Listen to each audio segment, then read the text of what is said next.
Okay, so hi everyone, this is Saman Fatima, and I'm really excited to be part of my first SANS talk. It's my debut, and new to Cyber Summit is somewhere I really am excited to present here. And I know there are a lot of newbies here, and this is the best crowd for me to actually present what I am here to present about SecDevOps.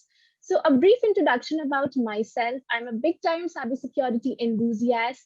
I am currently a data engineer, previously was a DevOps engineer with the investment bank Macquarie Group. I am the management lead and vice chair of board for BBWIC Foundation. And you can see a lot list of communities there, OAS, Women in AppSec, Cyber Preserve, VSIS, and Women in Cloud. So that enthusiasm is growing with these growing communities as well. So I'm a lot invested into security. So really want to connect with you all and know what you find out and what you understood with SecDevOps and how does it affect and how does it bring more to the platform. So we have a lot of things to cover in the next half an hour, and we'll be talking about the major components. We'll be covering about SecDevOps. Then there are a lot of type of culture we follow into the industry about development, operations, and security. We'll have a sneak peek on that. How we've moved from DevOps to DevSecOps, and now what I'm talking about is SecDevOps. So what is that culture actually about? Brief introduction about CICD pipeline and how does it fit in here. Then we'll talk about the secure development environments. We'll talk about the distinct part of SecDevOps and then where security comes in and then the major benefits. And then I'll close down for more questions from this crowd. So let's begin. So like in our physical worlds, we actually safeguard a lot of things, that is money, gold, or any other documents that are very precious to us, and we do not want it to be in the hands of some hacker who could take advantage of it. So similarly, when we talk about our digital data, then that has to be also protected, and that is a data which is read for everyone and should not be shared with everyone. So here, when we talk about the different components and that we'll discuss is the first one is development. Development is the foremost crux here where we actually develop our requirements, whatever requirements is put up on the table to actually develop those in certain languages, in certain framework, whichever your architecture is actually facing. And that is, you see a lot of developers, coders in different languages, ranging from Python or SQL or any other language that they use for that particular infrastructure. Then the next particular component we come down is operations. Whatever we develop and we put down into the higher environment, that is our production environment, if there are any issues, if there are some bugs, if there are any fixes to be done, if we want to operationalize our environment, we bring down the operations team who actually works day and night to support that particular environment with what all has been put across there. But here we are very, there is a very big importance that has to go through the security component as well, because when you put across something, when you develop something and put that onto the higher environment, you work on the minor fixes if there is any, or there are any custom business requirement that comes into picture and you operationalize that portions. But yes, how are you actually safeguarding your data, your codes, your environment from external factor? And there comes the feature of locking up those data, that nobody should get access to those particular entities which they are not entitled to, either to the internal members or obviously to the external people. So security plays that part there when you talk about your codes and your environments. So, okay. Now, next 3 slides, you'll see a lot of colorful cards coming here. You'll see a lot of interchangeable words being used into the industry. So the first and the very famous one is the DevSecOps, where we actually incorporate development, security, operations, and we create a common term that is DevSecOps. There are actually people who actually put preference to ops, then dev, and then to security, and that becomes another word, that's ops, dev, sec. And the last one, which I want to put focus on here, is I want to bring back security at the very left side, at the very, I want to shift it on the very left side to have its importance as the foremost one over development and operations. And rather, I want to quote it as that security is that component which should be carried forward from every other phases, from every other component. Like when you are in development phase, when you're in operations phase, your security component should be going past through all those phases. That is the importance of that phase, because you just cannot leave that security phase at that one sphere. You have to carry forward it, because you don't know with what fresh changes, fresh attacks, or fresh red things you could be spotting on your environment. Okay, so we have heard of this term, that's DevSecOps, that is Development Security Operations. Now, when we see this particular diagram here of the entire life cycle of DevSecOps, we see that first we plan things, that what we need to do, then we code those things, we build, we compile, and then we test those things. And when we move to the operations part, we're actually releasing, deploying, and then operating. And at last, when things are there into the environment, we are monitoring it. But when you see the security portion, it is there in between of these two, and it's of highest importance there, that it is carried forward through both the phases. But when you see the life cycle, you do not see anything related to security. Like when you're planning, coding, building, testing, releasing, deploying, till monitoring, you see nothing about security. And that is what we have improved as the cultures of our organization, that previously we just had DevOps. Now we have formally moved to DevSecOps. Now we're giving utmost importance to security, because we've seen innumerable attacks there, and we understand the importance of security in this arena. Let's talk about the very, very famous CICD pipeline. That is the continuous integration, that is CI, and CD is continuous deployment. There is one more D added, that is continuous delivery as well. With deployment, we are delivering. So we are integrating continuously, we are deploying continuously, and we are delivering it continuously. And that creates a pipeline which mostly organizations follow when they have anything related to development and they have something moved down to the production environment. So when you see the diagram here, you see that, once you plan up things, once you decide what changes have to go in, you commit those changes through any of the repository, any of the language that your particular architecture is actually following. Then you test all those builds, sort of you see the outcomes. Okay, if you wanted to see something printed on the website as hello world, do you actually see hello world being printed? If that is fine, you run few tests that, okay, the color seems good, the XY positions are good, everything looks good into the test environment, and then you easily deploy that into the production environment. But when we talk about all these processes, we do not see any security tests being added here into the pipeline, where we are actually dedicating some line of codes for security tests as well. Like we are testing the codes as well. If we're using third-party codes, if we're using some other sort of libraries, how are we fitting in security here? And that's the biggest question that I am bringing up through this presentation, and even making you people aware what is actually missing and how can we put across those secure environments and secure practices that could help us with our data, and it could safeguard our data. So since the times, I have seen cybersecurity since 2016. It was really at a very baby level. We weren't having a lot of attacks at that time.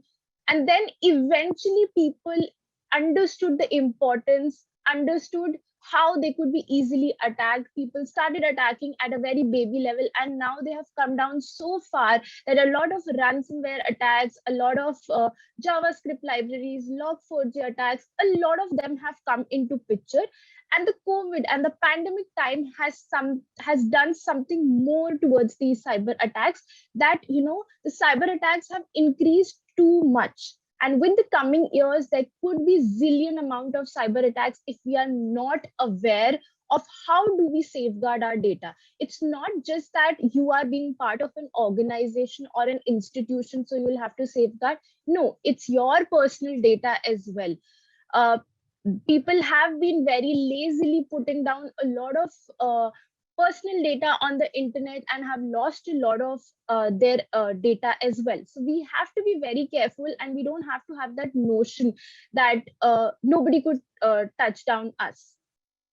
So when we talk about organizations and when we talk about why it is important to safeguard and secure our development environments, see, if I and you all are working in an organization, in a team, it is not at all necessary and it should not at all be allowed that everybody has equal level of accesses. Like in the very previous session, you talked about identity and access management, and that is actually what we apply down here. Not every identity has same level of access. Not every identity will have privileged access, because we want to safeguard our codes from internal teams as well, because those privileged access allow you to write, test and provision the codes in those secure development environments. Like for example, when you are in your organization, you do not have access to move past the server room. Similarly, if you don't have the physical access there, similarly at some digital places, you should also not have those accesses. Only few people should have those accesses to work on it. So that's very much important to safeguard and secure your development environments. The very next thing is that Google has also registered a lot of, a number in 2021, that phishing is the major social engineering attack that has been prevalent with developers, with a lot of users, and they receive a lot of emails which leads to a lot of losing of the red data, and they lose their passwords, their credentials, and that is the major common mistake that a lot of people do when it comes to social engineering attack. Next, when we come down, is a lot of you here may use containerized applications as well, if not web-based or any other. So you would know that Kubernetes or any other, whichever containerized application you use, there are a lot of Docker images that store enterprise data as well. And once those sort of credentials are leaked to some hands which do not need access to it, a lot can be actually be on stake for that particular enterprise, and lot data could actually get out, which should not be in those hands. So that is why, how and why the secure, like the development environments have to be secured and safeguarded to only some people, because these data could be easily mishandled by people and they could be taken off in a very different way. So they have to be safeguarded. At the very starting in the agenda portion, we talked about that we'll be discussing about two distinct parts of SecDevOps, that is security as code and infrastructure as code, that is SAC and IAC. Whatever way you want to pronounce it, I am pretty much okay to anyone, saying whatever they want to. So when we talk about security as code, we actually talk about when we put down a lot of security tactics, a lot of security pipelines in our tools and whatever DevOps pipeline we are using.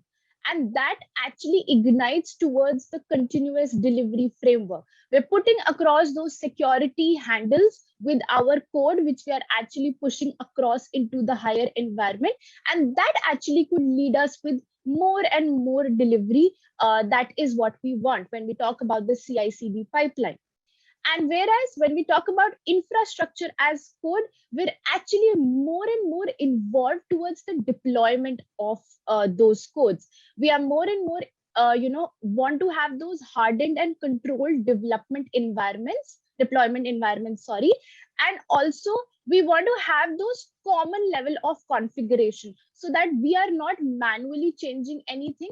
I know few portions of it could be manual, but yes, having those infrastructure as code, which will push towards more of the deployment and hardening and controllable deployment environments. So these two are majorly, which can lead to more of automation.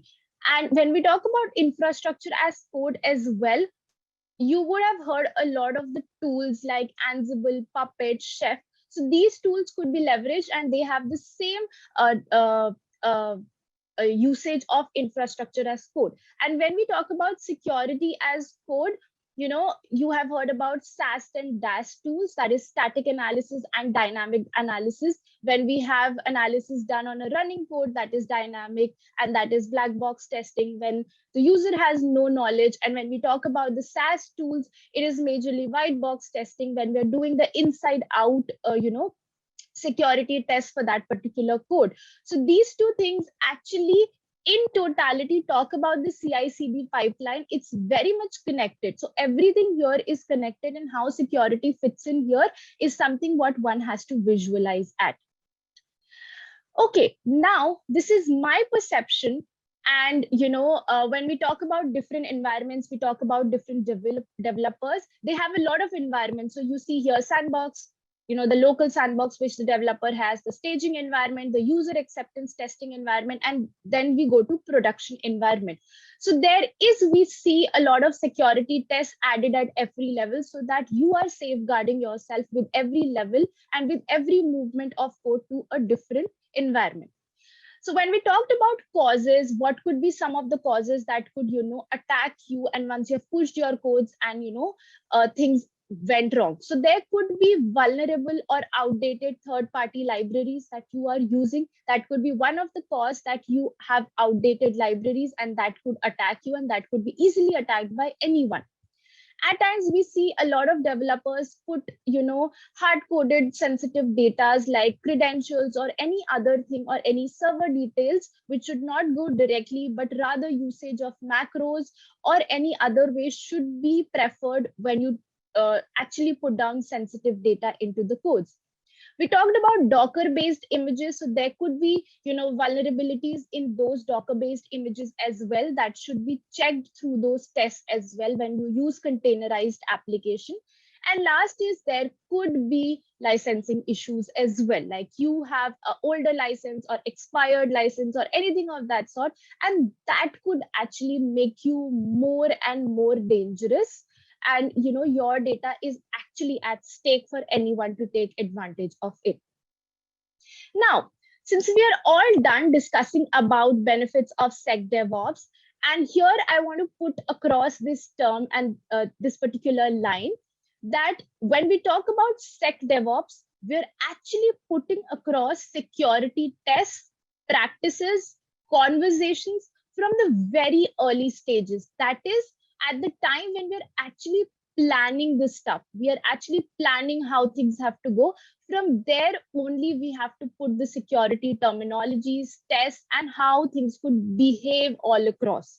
So once you're very much thorough with the process, you've put down security everywhere, you are actually designating yourself as a proficient team.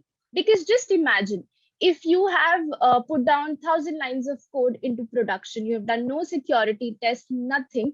And now after like 3 months of your push, like the code push and everything, you realize a big time cyber attack on your particular code because of outdated library. What will you do? See, that's a time when people come, into pressure, they become really hyper, or worst case scenario, they lose that data, they have that, reputation issues for the organization, and a lot goes there. We've seen all of it on internet. But once you're very thorough with the security test, alignment, everything from the very starting, you have safeguarded yourself from the very initial times. And once after 3 months also, if something comes up, you have a plan for yourself. The minor details would have been taken care of you in the very initial discussions, but anything that has cropped up suddenly could be easily tackled by you because you have had a discussion about it. And if you have lesser security attacks with your environment, with your codes and team, you will have more production releases. Obviously, if you have no bugs and fixes or anything that you're actually implying every quarter, every 6 months, every 2 months, then you will push more and more towards the delivery thing. You will have more production releases. Third point is when you have your security traits at the very early stages, you have those discussions, you come across a lot of vulnerabilities at the very initial discussions. You actually identify them that maybe through these lines of code, maybe these things could crop up. So you are all set. You are being proactive at the very initial time. And yes, when you have security at every level, there is a big chance of automation gearing up in there, and putting across a lot of things into automation, and using those stuff, using your codes, the static ones, and how those manual things could be actually automated there. So these are few of the benefits. And when we talk about how are we making security very important as part of our DevOps culture, because that is the basic culture we follow, development and operations. I was a DevOps engineer, but how you make security important as part of that culture. A lot of organizations are actually using this culture, actually involving security at all levels. And you could see the great two organizations that have put, I know a lot of Netflix binging, a lot of us love to traverse there, and how we're actually putting across security there, even Google. So you have to actually involve those security traits as part of the current culture, so that you are safeguarding your data from external resources. And yes, at last, I just wanted to end up with this amazing quote by Bruce, that if we consider security as a product, no, for now, security is not at all a product. Like, it's not just a product, it's more and more of a process. It's becoming more and more of a process every day. With every single minute we see a lot of cyber attacks, we actually understand we have to actually evolve ourselves, we have to live with it. But yes, we have to process it in our lives and understand what has to go out, what has to be with us, and how much we have to expose it to the public community. So, this process has to be aligned from a very individual perspective, leading to when you become a part of the corporate culture, and when you involve a lot of DevOps culture and how security could fit in there. So you see that you have to have that eye and have to understand first the dynamics of security and how it fits in with the DevOps culture. These are the two amazing references that I've used, and I have done a lot of research on why we are shifting security left. And I would love if everybody of you could also read those articles. And if you find anything interesting about SecDevOps, security first, shift left, anything on those sources, please go ahead, read more about it, aware yourself. And yes, I'll be really happy to connect with all of you, either on my Twitter or LinkedIn handle. Just, send me a connection request. We could talk about this topic, or else I'll be waiting down in the hallway as well for all of you to come and really talk about what you know and what you have perceived so far about security. So thank you so much, and happy to have all of you today.